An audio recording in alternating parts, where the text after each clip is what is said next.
할렐루야. 귀한 찬양에 감사드립니다.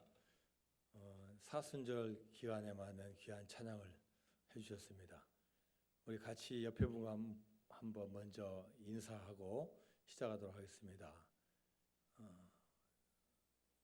형제님, 남자는 형제님, 여자는 자매님 부르고 가정에 큰 복이 있기를 원합니다.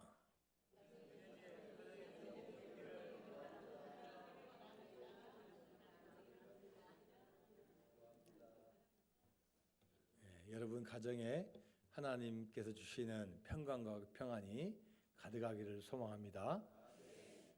저희는 이제 사순절 기간을 보내고 있습니다. 예수님의 부활을 앞둔 40일간의 기간입니다. 이 사순절 기간에는 예수님께서 하신 사역이 많이 있지만 그 중에 몇 가지 중요한 사건을 우리가 부활절 때까지 주일날 같이 말씀을 나누려고 합니다. 오늘은 예수님이 십자가에 못 박혀 죽기 전 마지막 저녁 식사, 마지막 만찬에 관한 이야기입니다. 이 만찬은 유대인의 가장 중요한 절기인 유월절에 일어난 사건입니다. 유대인들의 하루는 우리와 다릅니다. 우리는 새벽에 일어나서 저녁까지 해서 하루가 끝납니다. 그런데 유대인들은 저녁에서 저녁까지예요. 오늘 저녁에서 내일 저녁 전까지입니다. 그래서 우리하고 개념이 다릅니다. 오늘 본문 20절에 저물때라는 말이 나옵니다. 저물때. 그러면 하루가 시작됐다는 말이에요. 이제 하루가 시작됐습니다. 그리고 쭉 계속 지나서 27장 57절에 보면요, 저물었을 때라는 단어가 나와요. 그러니까 하루가 저녁에 시작되어 가지고 쭉 지난 다음에 하루가 저물었으니까 이제 하루가 지난 거예요.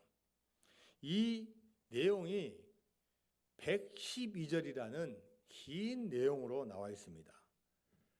마태복음 26장은 무려 75절에 달하고 27장도 60절이 넘는 긴 장입니다. 자, 이 112절의 긴 절이 단 하루입니다. 하루. 저녁부터 다음 저녁 전까지. 자, 이때 일어난 사건이 오늘부터 기록되어 있는데, 자, 그렇다면 하루 일어난 사건이 뭐겠습니까? 자, 여러분 생각해 보세요. 자, 오늘 저녁에 예수님께서 제자들과 함께 같이 밥을 먹습니다. 이게 뭐예요? 최후의 만찬이에요. 그 다음에 예수님께서 홀로 가서 기도하셔요. 겟세마네 동산에 가서 기도하셔요. 주님께서 원하신 길이라면 가겠습니다. 가능하면 피하게 해주세요. 겟세마네 동산에서 땀방울이 피가 될 정도의 간절한 기도를 하십니다.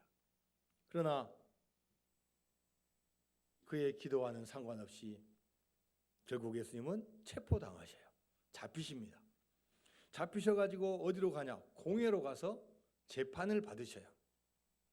빌라도 총독이 판결을 합니다. 결국 십자가형이라는 사형 선고를 받는 거예요. 재판 후에 드디어 골고다 언덕길에서 십자가 처형을 당합니다. 그리고 죽으시고 무덤에 매장이 됩니다.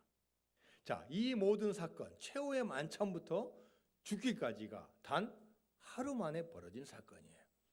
자, 오늘은 그 처음으로 최후의 만찬에 관한 내용입니다. 이 최후의 만찬 사건은 마태복음에서만 중요한 게 아니라 모든 복음서에서 중요합니다. 그래서 모든 복음에 다 기록이 되어 있어요. 여러분, 한 사람이 죽을 때 하는 유언 얼마나 소중합니까? 예수님의 유언과 같은 이야기예요. 그래서 성경의 다른 말씀이 다 중요하지만 이 최후의 만찬에서 선포하신 말씀, 어떻게 보면 참 금과 옥조와 같은 귀한 말씀이에요. 자, 이 최후의 만찬 사건에 대해서 가장 많은 지면을 할애해서 쓴 성경책이 있어요. 그게 뭐냐면은 요한복음입니다. 요한복음은 총 21장까지 되어 있는데 그 중에서 무려 5장이 성만찬 때 예수님께서 하신 말씀에 대한 이야기예요. 13장, 14장, 15장, 16장, 17장 요한복음 전체의 4분의 1에 해당되는 분량이 바로 이 성만찬에 관한 말씀입니다. 최후의 만찬이 열린 무교절 첫날 유월절입니다. 이 유월절을 히브리어로는 페사흐, 영어로는 패스오버, 우리말로는 넘어가다는 뜻을 가지고 있어요. 자, 여러분 이 유월절에 관한 이야기 다 알고 계십니다. 이스라엘 백성 모세의 지도하에서 출애굽을 하려고 하는데 이 바로 왕이 계속 못 가게 막는 거예요. 그래서 하나님께서 마지막 10번째 재앙을 내리시는데 그 재앙의 내용이 뭐냐? 첫 번째 사람의 자녀, 첫 번째 짐승, 살아있는 모든 첫 번째는 다 죽는다는 거예요. 단 예외 조건이 있습니다. 어떤 경우만 죽지 않습니까? 그 집의 문설주에 어린 양의 피를 바른 그 집만은 그냥 어떻게 되는 거예요? 패스오버, 넘어가는 거예요. 그 집만 사는 거예요. 이를 낳은 이스라엘 백성들 어린 양을 잡아서 그 피를 문설주에 다 발라요. 그래서 밤에 다 죽는데요. 바로 왕의 장자도 죽는 거예요. 다 죽는데 문설주에 바른 어린 양의 피 묻어 있는 곳만 넘어가게 되는 거예요. 유월절은 유대인의 명절 중에서도 가장 큰 명절이고 무려 3,500년이나 지켜온 세상에서 가장 오래된 절기 중에 하나입니다. 바로 이 뜻깊은 유월절, 예수님은 최후의 만찬을 베푸셨습니다. 왜 예수님은 이 유월절에 최후의 만찬을 베푸셨을까요? 우연일까요? 우연이 아닙니다. 왜요? 이스라엘 백성이 다 알고 있는 그 어린 양의 피, 유월절 어린 양의 피, 바로 예수님 자신이 어린 양의 피가 된다는 것을 알려주는 것입니다. 유월절 희생양의 피를 통해서 애굽에서 구원받고 해방되었듯이 예수님의 죽음과 그 보혈의 피로 말미암아 우리가 구원받고 죄와 지옥의 권세로부터 해방되는 역사가 이루어질 줄로 믿습니다. 예수님께서 유월절에 최후의 만찬을 베푸신 것은 우연이 아니라 하나님의 철저한 계획이고 예수님은 그 계획에 순종하는 사건이었습니다. 자, 오늘 본문 18절 말씀을 같이 봅니다. 시작. 이르시되 성한 아무에게 가서 이르되 선생님 말씀이 내 때가 가까이 왔으니 내 제자들과 함께 유월절을 내 집에서 지키겠다 하시더라 하시니.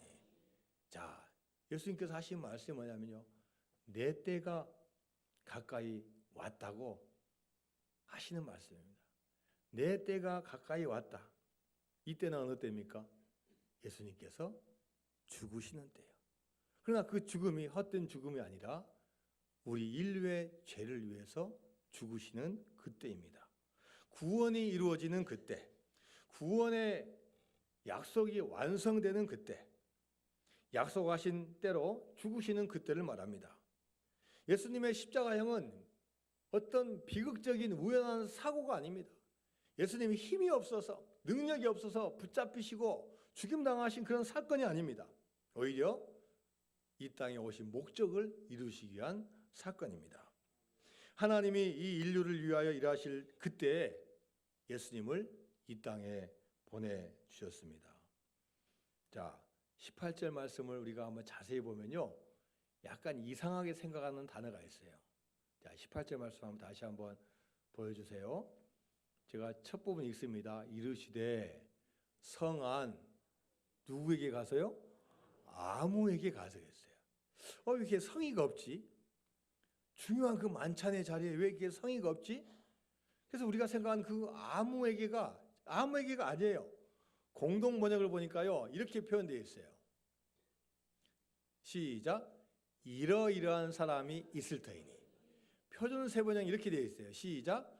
아무개를 찾아가서. 그래서 이 아무개가, 아무나가 그냥 아무나가 아니에요. 이러이러한 사람, 특정한 이름은 이야기하진 않았지만 너와 내가 잘 아는 그 사람을 찾아가라는 거예요. 여러분, 전라도 사투리로 거시기 아니 거시기. 예? 호식이라고 하면 안 되고요. 거시기라고 하죠. 거시기. 여러분, 거시기가 뭐예요? 다른 사람은 잘 몰라요. 그 공동체에 아는 사람은 잘 몰라. 근데 같이 있는 사람은 서로 아는 거예요. 야, 거시기 있지? 거시기가 뭔데요? 거시기. 그러니까 그 안에 있는 사람들은 누구라고 어떤 장소라고 특정하진 않지만 서로 암묵적으로 알고 있는 것을 말하는 거예요. 여러분, 예수님의 요청에 의해서 어떤 아무 사람이 집을 빌려줬는데요, 그냥 아무런 집이 아니에요. 평상시에 알고 있고 믿음의 생활을 같이 하고 야, 거기 가봐라 하면은 알 정도의 그런 사람이 빌려줬다는 거예요. 마가복음 15장에 보면은 구레네 사람 시몬이 나옵니다. 이 사람은 유월절을 맞이해서 외국에 살다가 성전에 방문하고 하나님께 예배드리러 왔어요. 길을 가는데 웅성웅성하고 이상한 현상이 벌어집니다. 바로 예수님께서 십자가를 지시고 골고다 언덕으로 걸어가시는 그 길목이에요. 근데 그 십자가가 얼마나 무거운지 예수님께서 지시다가 힘드니까 푹푹 쓰러지는 거예요. 이 로마 군사들은 빨리 데리고 와요. 빨리 데리고 와야지 사형 집행해야지 자기들도 일과 끝나고 쉬는데 자꾸 넘어지니까 이거 안 되겠다. 대신 질 사람이 누구냐 딱 찾아보니까 그냥 길을 가던 구레네 사람 시몬이 있는 거예요. 야, 네가 자라. 어떨 길에 진 거예요. 지고 싶지 않은데 시키니까 억지로 진 거예요. 그런데 억지로 진 십자가가 어마어마한 십자가예요. 그냥 나무 토막 십자가가 아니라 인류를 구원하실 예수님이 지신 그 십자가를 지게 된 거예요. 여러분, 우리는 우리 자신도 모르게 하나님 나라 일, 하나님의 도구로 쓰여질 때가 있습니다.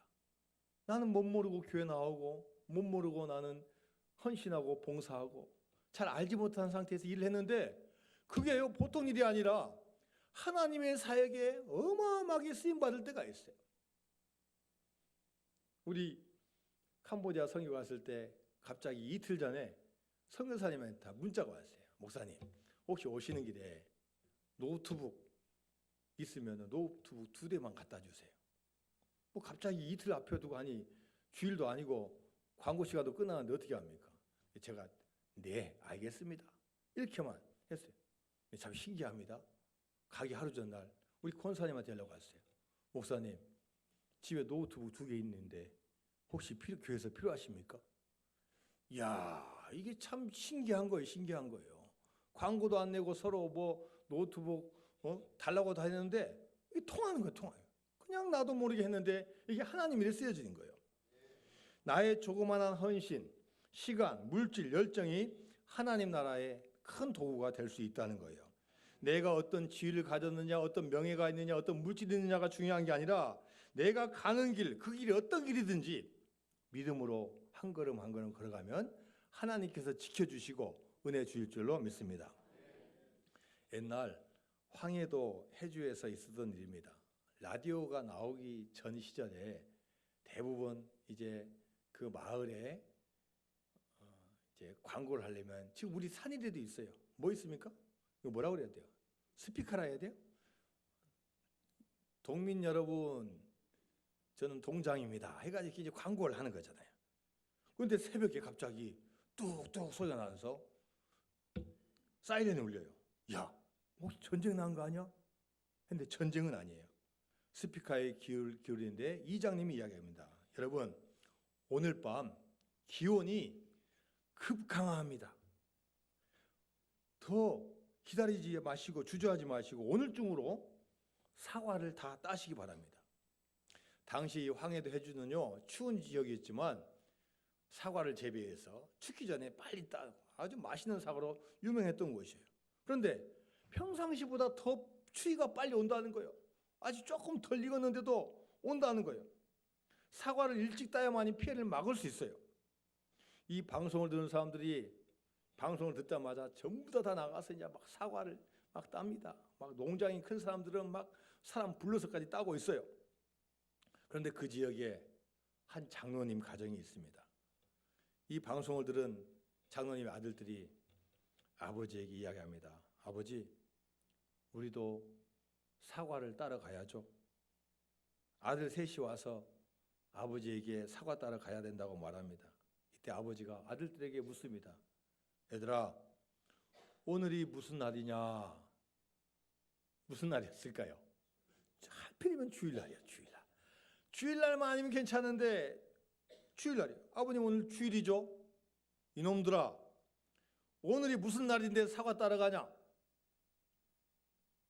아버지, 오늘 밤에요, 추위가 닥친다고 했어요. 오늘 사과 따지 않으면 1년 농사 다 망치는 거예요. 아버지, 옆집도 다 갔고 윗집도 갔고 다른 장로님도 갔고 권사님 집도 다 갔어요. 우리만 남았어요. 안 된다. 주일 지켜야 된다. 예배가 먼저다. 오늘 하루는 하나님께 예배 드리는 날이다. 주일을 거룩하게 지켜야 된다. 예배 드리러 갈 준비해라. 그래서 이 장로님 가족 사과 따라 가지 않고 예배당에 갔어요. 아니나 다를까 예배당이 텅텅 비었어요. 한산합니다. 그날 저녁이 되었습니다. 한파가 온다고 했는데 여러분, 한파가 왔을까요? 안 왔을까요? 한파가 왔을까요? 안 왔을까요? 왔어요. 왔어요. 예수 안 믿는 분들이 다 손가락질하는 거죠. 야, 적당히. 예수 믿고 망했네. 1년 농사 다 망쳤네. 그런데 여러분, 믿지 않는 사람들이 손가락질하는 것보다도 같이 믿는 분들이 하는 이야기가 더 마음이 아파요.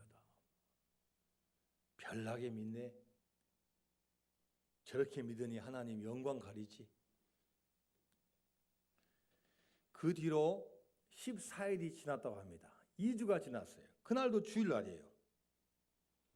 소련군들이 이제 쳐들어옵니다. 소련군들이 와가지고요, 집집마다 앞에다가 트럭을 딱 대고 뭘 다 가져가요? 사과를 다 가져가는 거예요.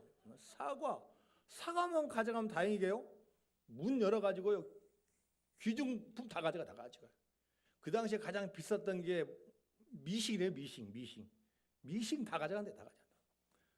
아주 뭐 약탈하는 거예요. 장로님 집에도 왔어요. 사과 창고를 보니까 사과가 없어. 벌써 다른 부대가 와서 다 털어갔네?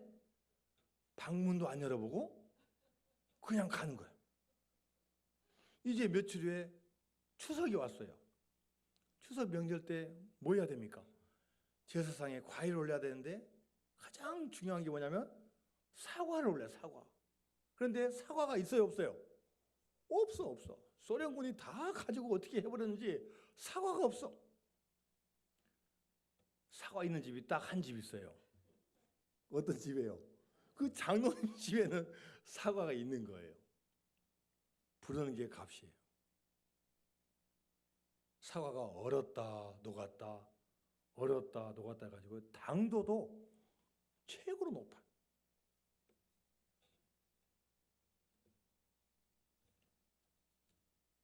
한 해 농사로 10년 농사 지을 돈을 이 장로님이 버셨어요. 여러분, 지금 우리도 믿음의 힘든 시기를 보내고 있습니다.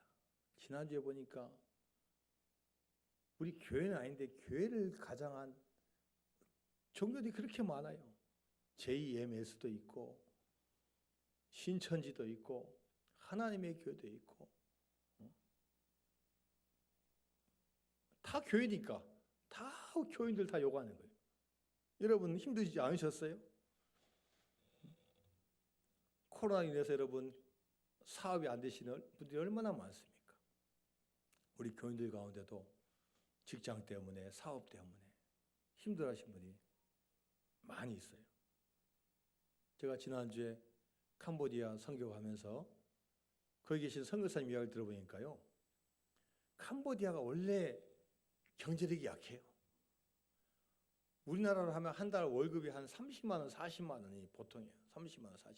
그런데 그 어려운데도 더 어려워졌대요. 옛날에는 값싼 노동력을 통해서 뭡니까? 옷 만들고, 주로 재봉, 옷 만들어 가서 이게 막 납품했는데 갑자기 무슨 뭐 법률이 바뀌어가지고 세금을 내야 돼, 세금을. 그래가지고 이 캄보디아의 그 장점을 잃어버렸다는 거예요. 그래서 이제 기업체들이 이제는 투자도 안 하고 일도 못 한다, 일도. 워낙 못 보는데 지금 더 못 보게 되고 일할 사람은 많은데 일감을 안 줘가지고 경제가 더 힘들다는 거예요. 전 세계가 어렵습니다. 여러분 가정도 어렵고 다 개인적으로 다 많은 어려움과 다 곤란들이 있어요. 하지만 이럴 때일수록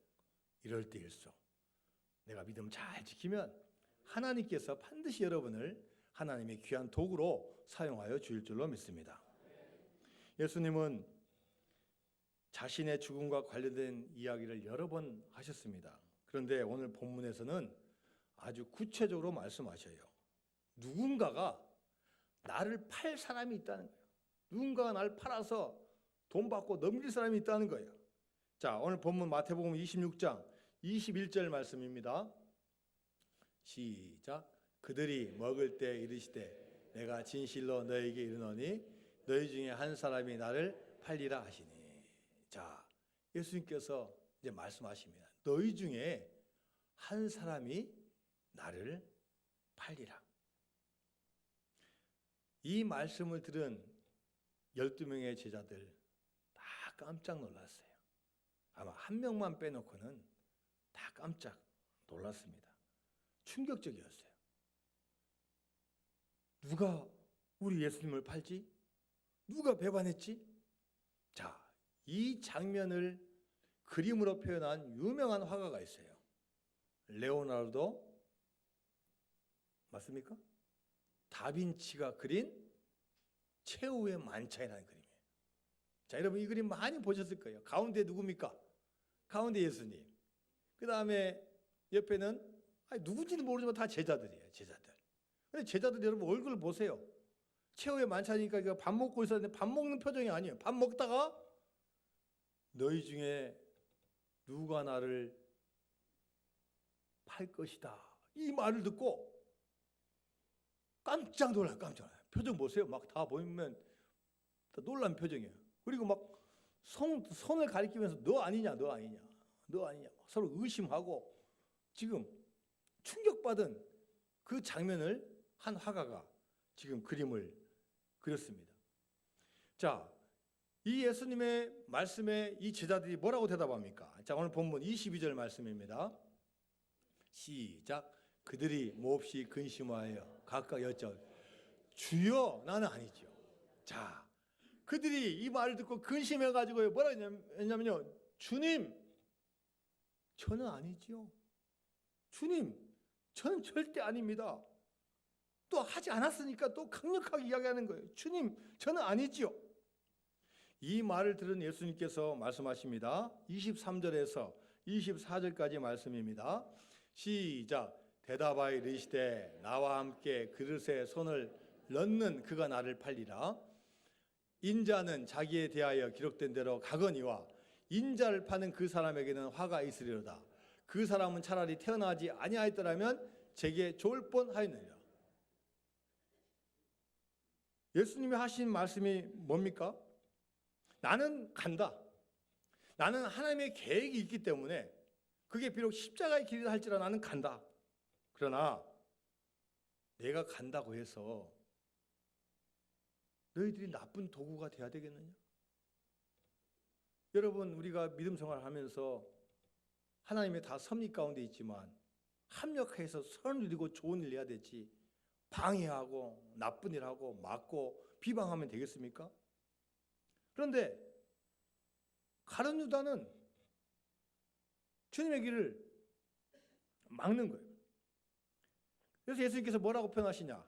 차라리 태어나지 아니하였더라면 제게 좋을 뻔하였느니라. 여러분, 세상에 예수님께서 이런 말씀하신 적이 언제 있어요?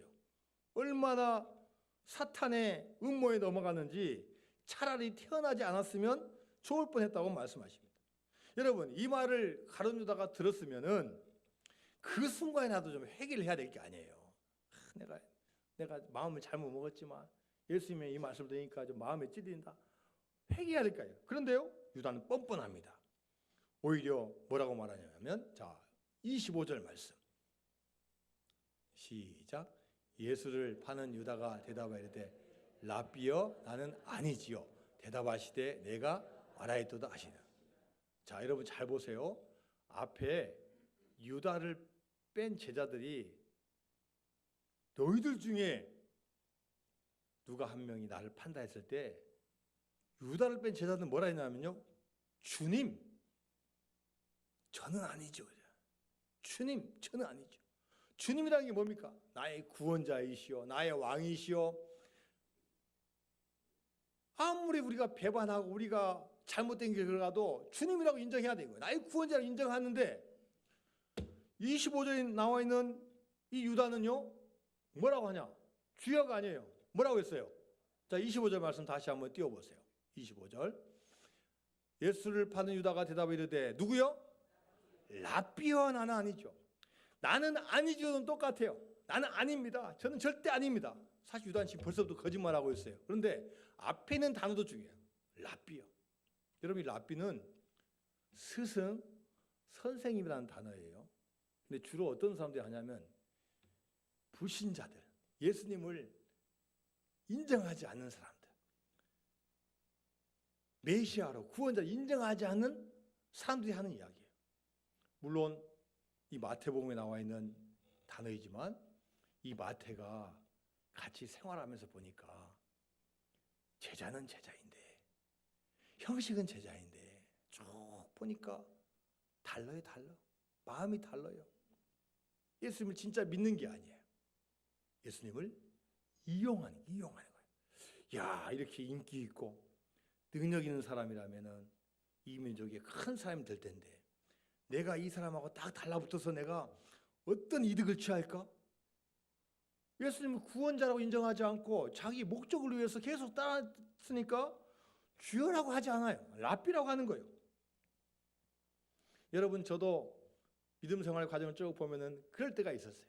특히 젊었을 때 철학도 한 번씩 이렇게 공부해보고 또 신학도 공부해보면서 복음적인 이야기 듣고 복음의 길 가야 되는데 제가 부족하고 연약하니까 막 넘어지고 방황하고 유혹되고, 그래 나중에 보면요, 정말 하나님이 살아계신지 예수님이 구원자이신지 체험이 안 되고 인정이 안 되는 거예요.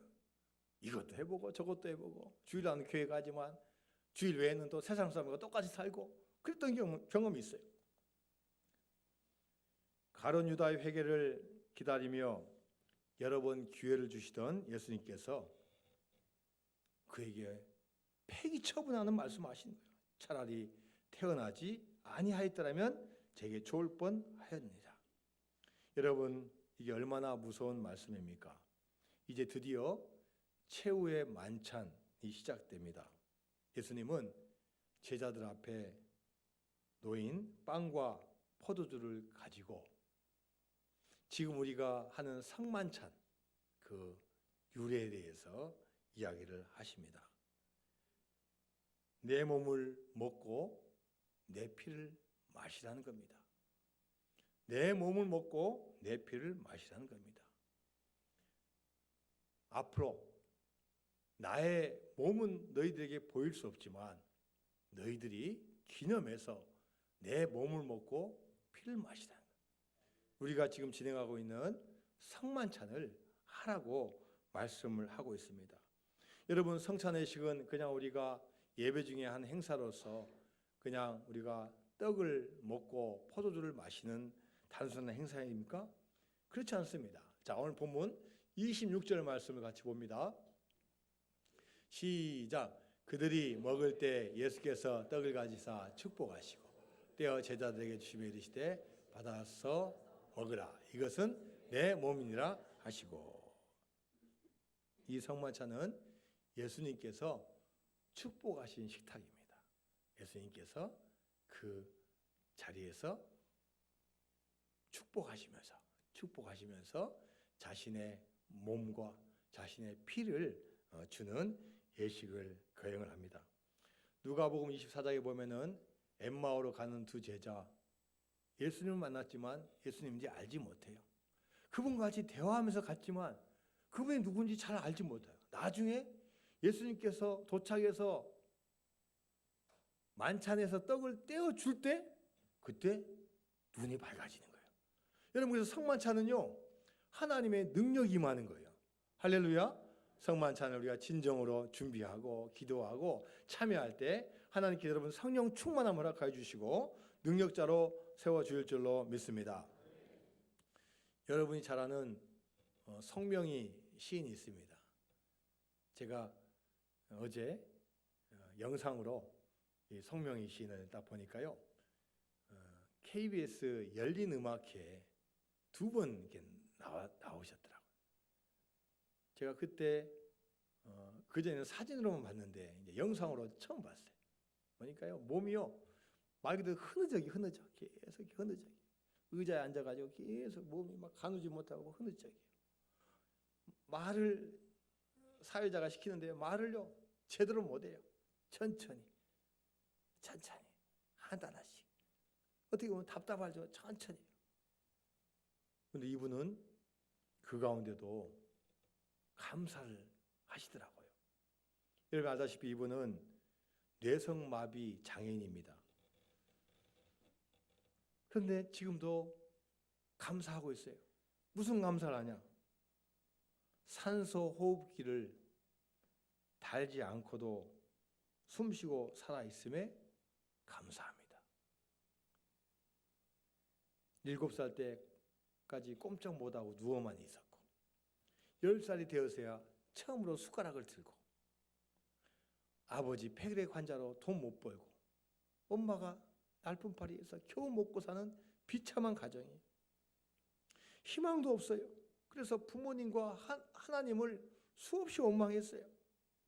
자살 시도 몇 번 했습니다. 그러다가 17살 때 죽기 전에 하나님 계시다면 한번 저를 만나주세요.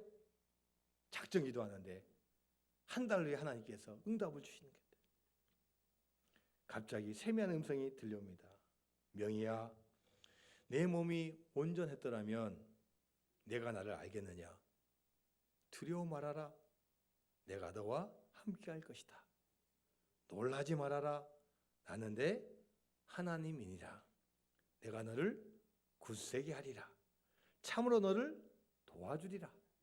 참으로 나의 의로운 오른손으로 너를 붙들리라. 할렐루야. 이사야서 41장 10절 말씀을 딱 들려주시는 거예요. 이때 주님의 큰 사랑을 깨닫고 현실은 똑같아요. 여전히 뇌성마비예요. 여전히 흐느적해요. 말 잘 못해요. 그러나 그때부터 하나님을 찬양하고 시를 쓰는 사람이 된 거예요. 여러분 잘 아는 나라는 시에 붙인 찬양이 있습니다. 우리 같이 한번 찬양합니다.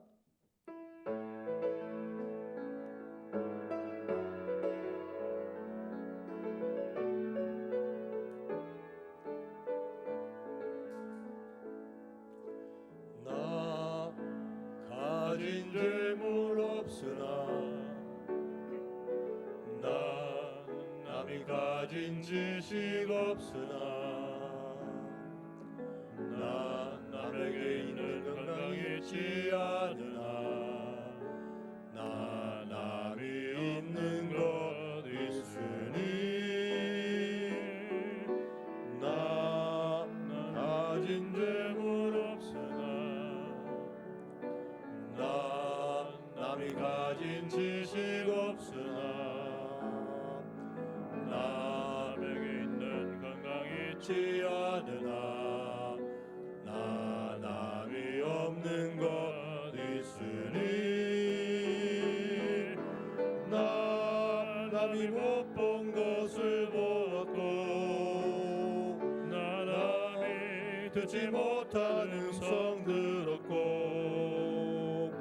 나 남이 받지 못한 사랑 받았고 나 남이 모르는 것 깨달았네. 공평하신 하나님이 나 남이 가진 건 나 없지만 공평하신 하나님이 나 남이 없는 것 같게 하셨네. 공평하신 하나님이 나 남이 가진 건 나 없지만 공평하신 하나님이 나 남이 없는 것 같게 하셨네. 여러분, 그녀가 이렇게 고백했습니다. 내 모습이 이렇게 참혹하고 내 처지가 처절하다고 당신들이 나를 동정할지 모르지만 그러나 하나님께서는 나에게 당신들이 갖지 못한 세상에서 가장 소중한 것을 주셨습니다. 그러므로 나는 하나님께 감사합니다. 하나님께서 저와 여러분을 이 세상에 보내신 각기 다른 분명한 목적들이 있습니다. 또 우리의 달란트와 은사도 틀리고 처지와 형편도 다 다릅니다. 여러분이 이 세상을 마지막 떠날 때 마지막 저녁 식사를 한다면 여러분 어떻게 하고 싶으십니까? 누구랑? 어떤 음식으로?